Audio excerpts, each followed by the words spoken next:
एक पेड़ की खोह में एक चकोर रहता था। उसी पेड़ के आसपास कई पेड़ और थे जिन पर फल व बीज उगते थे। उन फलों और बीजों से पेट भरकर चकोर मस्त रहता था। इसी प्रकार कई वर्ष बीत गए। एक दिन उड़ते उड़ते एक और चकोर सांस लेने के लिए उस पेड़ की टहनी पर बैठा। दोनों में बातें हुई। दूसरे चकोर को यह जानकर आश्चर्य हुआ कि वह केवल पेड़ों के फल व बीज चुगकर जीवन गुजार रहा था। दूसरे चकोर ने उसे बताया, दुनिया में खाने के लिए केवल फल और बीज ही नहीं होते, और भी कई स्वादिष्ट चीजें हैं, उन्हें भी खाना चाहिए। खेतों में उगने वाले अनाज तो बहुत स्वादिष्ट होते हैं, कभी अपने खाने का स्वाद बदल कर तो देखो। दूसरे चकोर के उड़ने के बाद वह चकोर सोच में पड़ गया। उसने फैसला किया कि कल ही दूर नजर आने वाले खेतों की ओर जाएगा और अनाज नाम की चीज का स्वाद चखकर देखेगा। दूसरे दिन चकोर उड़कर एक खेत के पास गया। खेत में धान की फसल उगी हुई थी। चकोर ने कोंपलें खाई। उसे वह अति स्वादिष्ट लगी। उस दिन के भोजन में उसे इतना आनंद आया कि खाकर वहीं आंखें मूंद कर सो गया। इसके बाद भी वह वहीं पड़ा रहा, रोज खाता पीता और सो जाता। कुछ दिनों बाद उसे समझ आई कि घर लौटना चाहिए। इस बीच एक खरगोश घर की तलाश में घूम रहा था। उस इलाके में जमीन के नीचे पानी भरने के कारण उसका बिल नष्ट हो गया था।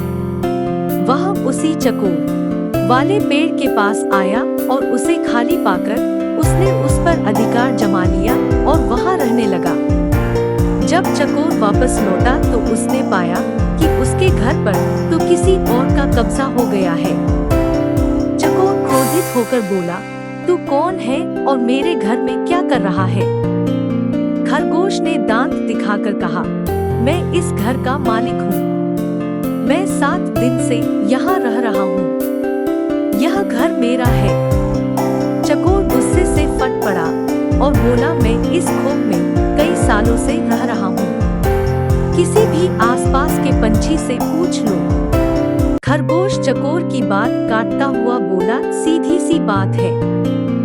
जब मैं यहाँ आया तो यह खोह खाली पड़ी थी और मैं यहाँ बस गया। चकोर गुस्से में बोला, वाह, कोई घर खाली मिले, इसका यह मतलब यह नहीं हुआ कि उसमें कोई नहीं रहता है। मैं आखिरी बार बोल रहा हूँ कि शराफत से मेरा घर खाली कर दो। खरगोश ने भी उसे ललकारा, तू क्या कर लेगा? यह घर मेरा है, तुझे जो करना है कर ले। चकोर सहम गया। वह मदद और न्याय की फरियाद लेकर पड़ोसी जानवरों के पास गया, परंतु कोई भी सहायता करने के लिए सामने नहीं आया। एक पड़ोसी ने कहा, ज्यादा झगड़ा करना ठीक नहीं होगा। तुम दोनों आपस में कोई समझौता कर लो। पर समझौते की कोई सूरत नजर नहीं आ रही थी। खरगोश किसी शर्त पर खोह छोड़ने के लिए तैयार नहीं था। अंत में लोमड़ी ने उन्हें सलाह दी, तुम दोनों किसी ज्ञानी को पंच बनाकर अपने झगड़े का फैसला उससे करवाओ। दोनों को यह सुझाव पसंद आया। अब दोनों पंच की तलाश में इधर उधर घूमने लगे। इसी प्रकार घूमते घूमते वे दोनों एक दिन गंगा किनारे आ निकले। वहां उन्हें एक बिल्ली नजर आई। बिल्ली के माथे पर तिलक था। उसे देखकर चकोर व खरगोश खुशी से उछल पड़े। उन्हें भला इससे अच्छा ज्ञानी कहाँ मिलेगा? खरगोश ने कहा, चकोर जी, क्यों न हम इससे अपने झगड़े का फैसला करवाएं? वह जरा घबराया हुआ था। चकोर बोला, मुझे कोई आपत्ति नहीं है, हमें जरा सावधान रहना चाहिए। खरगोश पर तो बिल्ली का जादू चल गया था। उसने कहा, अरे नहीं, देखते नहीं हो, यह बिल्ली सांसारिक मोहमाया त्याग कर तपस्विनी बन गई है। सच्चाई तो यह थी कि बिल्ली उन जैसे मूर्ख जीवों को फंसाने के लिए ही भक्ति का नाटक कर रही थी। फिर चकोर और खरगोश पर और प्रभाव डालने के लिए वह जोर जोर से मंत्र जाप करने लगी। खरगोश और चकोर ने उसके निकट आकर हाथ जोड़कर प्रणाम किया। बिल्ली ने मुस्कुराते हुए धीरे से अपनी आंखें खोली और आशीर्वाद दिया। तुम दोनों के चेहरों पर चिंता की लकीरें हैं। क्या कष्ट है? चकोर ने विनती की, हम दोनों के बीच एक झगड़ा है। हम चाहते हैं कि आप उसका फैसला करें। बिल्ली ने पलकें झपकाई, हरे राम, तुम्हें झगड़ना नहीं चाहिए। प्रेम और शांति से रहो। उसने उपदेश दिया और बोली, बताओ तुम्हारा झगड़ा क्या है? चकोर ने मामला बताया।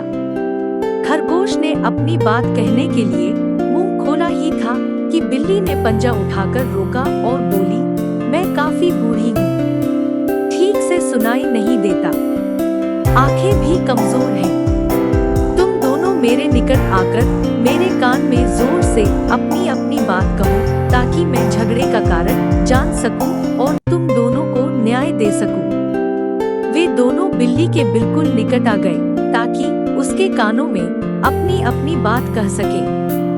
बिल्ली को इसी अवसर की तलाश थी। उसने म्याऊं की आवाज लगाई और एक ही झपट्टे में खरगोश और चकोर का काम तमाम कर दिया। फिर वह आराम से उन्हें खाने लगी।